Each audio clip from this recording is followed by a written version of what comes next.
Hello बच्चों, let's read the question. So question में given है कि given below are two statements. One is labeled as assertion A and the other is labeled as reason R. Assertion में given है कि a bar magnet dropped through a metallic cylinder pipe takes more time to come down compared to a non-magnetic bar with same geometry and mass. Okay, reason उसका given है for the magnetic bar eddy current are produced in the metallic pipe which oppose the motion of the magnetic bar. Okay. In light of the above statements, choose the correct answer for the given option below.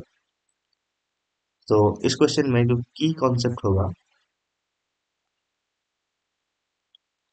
की concept that is AD current. Okay, eddy current. ठीक. Now eddy current क्या है? It is a current that flows in a conductive material in response to a changing magnetic field. Okay. So यहाँ पर हमें given है कि एक cylinder हमें गिवन है और उसके अंदर से एक बार मैग्नेट को हम भेज रहे हैं. ठीक है, let's say this is north pole, this is south pole. तो क्या होगा? There will be a change in magnetic field. So एक एडी करंट यहाँ पर क्रिएट होगा. ठीक है, so eddy current is a current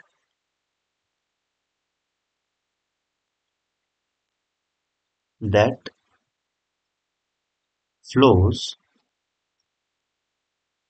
in conducting material in conducting material in response to in response to change in magnetic field. Magnetic field. Okay. तो यहाँ पर question में गिवन क्या है कि हमारे पास एक मेटालिक सिलेंडर है और हमारे पास दो केस गिवन है. ठीक है, so this is the metallic cylinder. दो केस गिवन है तो हम दो मेटालिक सिलेंडर ड्रॉ कर रहे हैं. ठीक. सो पहले केस में क्या हो रहा है कि हम एक बार मैग्नेट को, ठीक है, let's say this is our bar magnet. इस बार मैग्नेट को हम इस सिलेंडर से भेज रहे हैं. और सेकेंड केस में एक non magnetic bar, let's say कि एक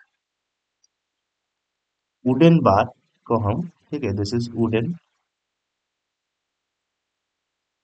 इसको हम सिलेंडर से भेज रहे हैं. सो हमारा assertion जो बोल रहा है that bar magnet drop through metallic cylinder pipe takes more time compare to non magnetic bar. Okay. Now क्या होगा कि दिस इज मेटालिक, मेटालिक, ठीक, this is metallic conductor, you can say. जब हम एक बार मैग्नेट को इससे भेजेंगे तो क्या होगा? इस मेटालिक कंडक्टर के अंदर मैग्नेटिक फील्ड का चेंज होगा. ओके, और you can say there will be change in magnetic flux.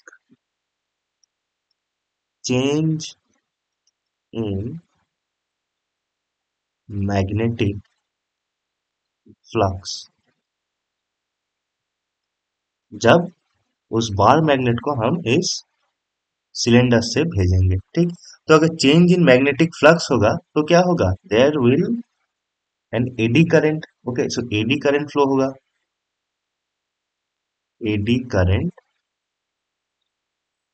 Will flow, क्योंकि एडी करंट कब फ्लो होता है? जब change in magnetic field create होता है. ठीक है, which opposes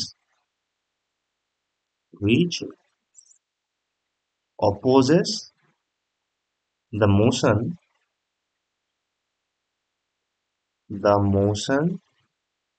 of the magnet.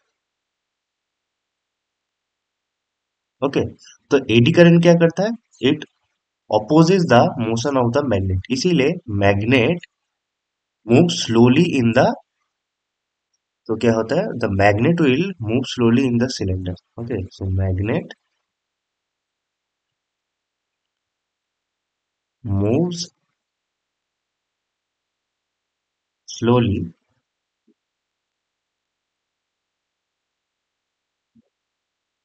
In the cylinder. Okay, because एक ऑपोजिंग फोर्स एक्ट कर रहा है, सो ऑपोजिंग फोर्स अगर रहेगा तो वो नॉर्मल वुड के रिस्पेक्टिव में स्लो मूव करेगा, because in case of wood there will act no magnetic opposing force. Okay, so ये नॉर्मली फॉल हो जाएगा, पर इस केस में क्या होगा, देर will act in the case of the magnet there will act opposing force, तो ये स्लोली मूव करेगा। ओके, सो असर्शन हमारा सही है कि बार मैग्नेट को ज्यादा टाइम लगेगा। रीजन में बोल रहा है कि for the magnetic bar eddy current are produced in the metallic pipe which opposes the motion of the magnetic bar. तो ये भी हमारा रीजन भी सही है। ओके, बिकॉज हम जानते हैं कि जब इस मैग्नेट को हम भेज रहे हैं तो एक मैग्नेटिक फ्लक्स क्रिएट हो रहा है। Okay, change in magnetic flux create हो रहा है, सो एक एडी करंट क्रिएट हो रहा है which opposes the motion of the magnet। Okay, so reason भी सही है, and this is the correct explanation of assertion also, because eddy current के वजह से ही बार मैग्नेट ज्यादा टाइम ले रहा है। ठीक है, तो हमारा करेक्ट आंसर क्या होगा, that option number C, that both A and R is true and R is the correct explanation of A। Okay, so option C is our correct answer. Hope you understand it. Best of luck.